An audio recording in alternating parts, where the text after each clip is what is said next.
Good morning बच्चों। आशा करते हैं कि आप तथा आपका पूरा परिवार स्वस्थ होगा। बच्चों, आज से हम आपको फिजिक्स का सेकंड पार्ट स्टार्ट करेंगे, जिसके अंतर्गत यूनिट फर्स्ट आपकी है प्रकाश की। बात करें प्रकाश, तो प्रकाश, इसमें आप प्रकाश के एक फॉर्म पढ़ेंगे किरण कि जिसमें प्रकाश को ये कहा गया कि किरण के रूप में चलता है, जो आपने 10th में पढ़ा है, जिसमें परावर्तन, अपवर्तन, विकिरण, प्रकीर्णन, विक्षेपण, ये सब घटनाएं आपने पढ़ी हैं।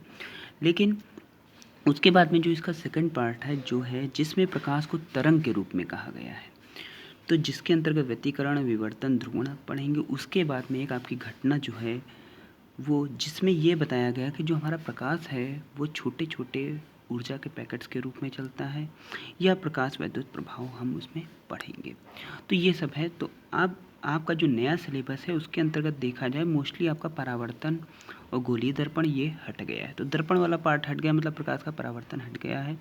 अब आपको पढ़ना क्या है? अपवर्तन। तो स्टार्ट करते हैं आज की क्लास। क्या है? प्रकाश का अपवर्तन। तो प्रकाश का अपवर्तन आप फिलहाल ये पढ़े हैं कि जैसे अगर देखा जाए होता क्या है, अगर आप एक ग्लास में पहले एक पेंसिल रखें, उसके बाद में वो सीधी दिखाई पड़ती है, लेकिन जब हम क्या कर रहे हैं उसमें पानी थोड़ा डालते हैं तो देखते हैं वो थोड़ा बेंड हो जाती है, मतलब झुकी हुई दिखाई पड़ती है। जैसे मान लीजिए ये है तो कहीं से थोड़े से मूव कर जाती है, मतलब बेंड हो जाती है, झुकी हुई दिखाई पड़ती है। तो ये जो घटना है वो प्रकाश का परावर्तन अपवर्तन है। इसी तरह अगर एक सिक्का लें, पहले ग्लास में रखें, फिर उसके बाद में पहले देखें तो कुछ हाइट और दिखाई पड़ती है, लेकिन जब उसमें पानी डाल देते तो थोड़ा सा ऊपर आ जाता है। तो ये भी जो घटना है ये प्रकाश का अपवर्तन है। अगर बात करें तो ये है क्या कि जब प्रकाश किरण जो है वो एक माध्यम से, एक पारदर्शी माध्यम से दूसरे पारदर्शी माध्यम में जाती है, तो क्या होता है, उसकी गति में परिवर्तन होता है, जिसके कारण वो अपने मार्ग से विचलित हो जाती है। इस घटना को क्या कहते हैं? प्रकाश का अपवर्तन कहते हैं। अपवर्तन के दो नियम हैं। अगर बात करिए, एक ये आपतित किरण, मतलब ये हमारा एक माध्यम था, मान लो यहाँ पे एयर है, दूसरा माध्यम ग्लास है। जब जा रही है प्रकाश किरण तो क्या हो रहा है, थोड़ा सा झुक जा रही है। तो यहाँ पे आपतित किरण आई, तो ये जो आती है उसे आपतित किरण कहते हैं। जिस बिंदु पर टकराती है उसे आपतन बिंदु कहते हैं, और जब ये अंदर दूसरे माध्यम में प्रवेश करती है तो उसे अपवर्तित, मतलब उसमें कुछ परिवर्तन हुआ तो कहेंगे क्या? अपवर्तित किरण कह देते हैं। ये जिस बिंदु पर टकराती है उस बिंदु पे एक सीधी लाइन जो खींचते हैं वो अभिलंब कहलाता है।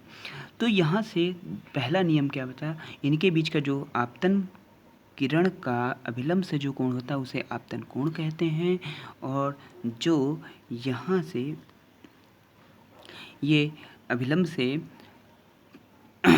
से जो अपवर्तित किरण का कोण होता है उसे अपवर्तन कोण कहते हैं। इस तरह हमारे दो नियम बने। पहला क्या है? आपतित किरण आपतन बिंदु पर अभिलंब तथा अपवर्तित किरण तीनों एक ही तल में मिलते हैं। यहाँ पे आके मिल गए तो इससे तीनों एक ही तल में मिलते हैं। दूसरा क्या है कि आपतन कोण की ज्या मतलब होता है साइन। आपने पढ़ा होगा उसमें ट्रिग्नोमेट्री में 10th में, तो उसमें क्या आता है? साइन।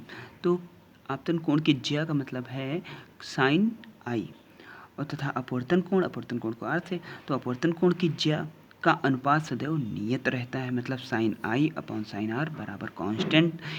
क्योंकि यहाँ पे इसे 1 and 2, मतलब 1 का मतलब पहले माध्यम से दूसरे माध्यम में गया।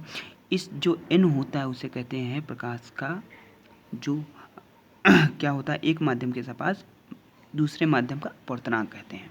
ठीक है, इसे n से प्रदर्शित करते हैं, क्योंकि यहाँ पे एक माध्यम से दूसरे माध्यम में गया तो 1 and 2 कह दिया। 1 and 2 मतलब एक माध्यम से दूसरे माध्यम में गया।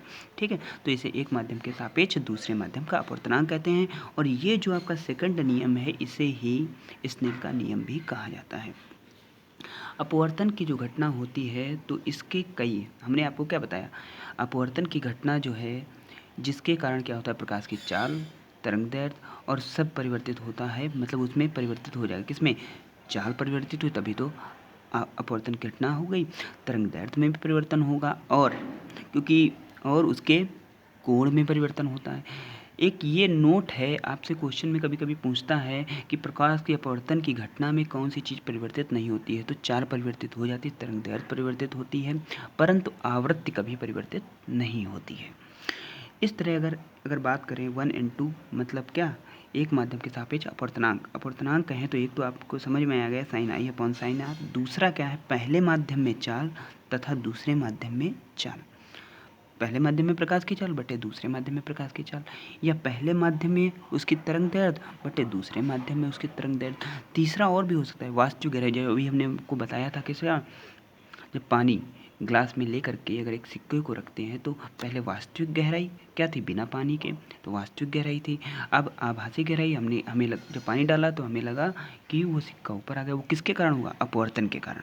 तो यहाँ पे वास्तविक गहराई बटे आभासी गहराई, ठीक है। अब यदि प्रकाश किरण एक माध्यम से दूसरे, अगर मान लो हमने कहा प्रकाश किरण इधर से ना आकर के दूसरे माध्यम से पहले माध्यम में जाती तो क्या होती, अब ये आपकी आपतित किरण होती, ये अपवर्तित किरण होती। तो क्या होता था, ये दूसरे माध्यम से पहले माध्यम में गए तो दूसरे माध्यम से पहले माध्यम में तो क्या आएगा, n मतलब 2n1, उसे क्या, साइन आर अपॉन साइन आई। अगर ये देखा जाए तो पहले वाले का क्या है, अपोजिट है, तो इसको 1/1n2 लिख सकते हैं। तो ये रिलेशन आता है कि अगर हम प्रकाश की किरण को एक माध्यम से दूसरे माध्यम में ले जाते हैं तो उसका अपवर्तनांक क्या होगा, रेसिप्रोकल होगा, मतलब व्युत्क्रम होगा, किसका, ये पहले माध्यम से दूसरे माध्यम में जाने पर, ठीक है। तो इसमें इसे व्युत्क्रमणिकता का नियम भी कहते हैं, ठीक है। अब मान लो अगर 3 माध्यम है, पहला एयर है, दूसरा वाटर है, फिर ग्लास है, फिर एयर है, मतलब वायु, पानी, फिर ग्लास, फिर क्या है, फिर वायु में आ गया। तो क्या होता है, वस्तु घूमती हुई पहले अपनी प्रारंभिक स्थिति में आ जाता है, मतलब उनका टोटल गुणनफल क्या होगा, 1 हो जाएगा। तो पहले क्या, एयर से वाटर गया तो A एयर से वाटर में गया। फिर दूसरा माध्यम क्या था, वाटर से ग्लास, तो वाटर टू ग्लास, फिर ग्लास से एयर, तो अपनी प्रारंभिक स्थिति में, मतलब उसमें कोई परिवर्तन नहीं, तो 1 आ गया। तो इससे अगर, क्योंकि ये आपसे कई बार पूछा गया है कि पूछा जाता है क्या, कि एयर से वाटर में दिया गया होता, मतलब क्या, वायु के सापेक्ष जल का अपवर्तनांक दिया गया होता है, और जल फिर ग्लास का दिया गया होता है, तो आपसे कहता है ग्लास के सापेक्ष वायु का, एक ग्लास के सापेक्ष जल का, या जल के सापेक्ष ग्लास का। तो इस तरह ये आपका फार्मूला होता है। WNG बराबर जो पहले है उसको नीचे लिखते हैं, मतलब जिसके सापेक्ष उसको नीचे लिख देंगे। क्या, A मतलब है एयर, मतलब आपका वायु के सापेक्ष, ठीक है, मोस्टली आपका वायु के सापेक्ष होता है। अब बात करते हैं क्रांतिक कोण की। तो क्रांतिक कोण क्या है,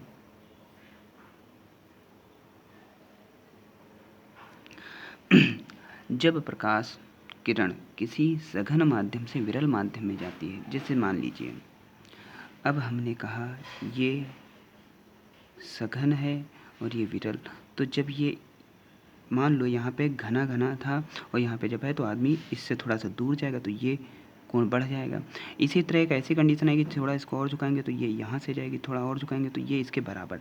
तो मतलब ये जो हमारा कोण होता है आपतन कोण, जिस पे हमारा अपवर्तन कोण क्या हो जाता है, 90 डिग्री हो जाता है, उससे क्या कहते हैं, क्रांतिक कोण। जब प्रकाश किरण सघन माध्यम से विरल माध्यम में जाती है तो सघन माध्यम में बना वह कोण जिसके लिए अपवर्तन कोण का मान क्या हो जाता है, 90 डिग्री हो जाता है, क्रांतिक कोण कहलाता है। कौन सा, आपतन कोण जो होता है वो क्रांतिक कोण कहलाता है। इसे IC कह सकते हैं या सिर्फ C से प्रदर्शित करते हैं। अब इसके लिए कभी शर्तें की बात करें, मतलब क्या जरूरी है, तो प्रकाश किरण सदैव सघन से विरल में जानी चाहिए, दूसरी अपवर्तन कोण जो हो 90 डिग्री होना चाहिए। अब हम कहें कि इनके बीच में संबंध कहता है अपवर्तनांक तथा क्रांतिक कोण में संबंध, तो 1n2 बराबर साइन C अपॉन साइन 90, ठीक है।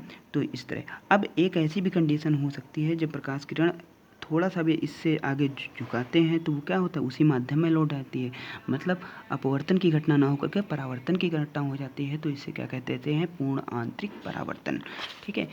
तो क्या है पूर्ण आंतरिक परावर्तन, जब आपतन कोण का वह मान क्रांतिक कोण से अधिक हो जाता है तो प्रकाश अपवर्तित ना होकर के परावर्तित हो जाते हैं, प्रकाश की घटना को पूर्ण आंतरिक परावर्तन कहते हैं, ठीक है।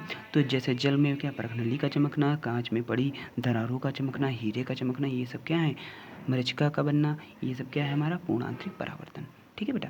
Okay, thank you.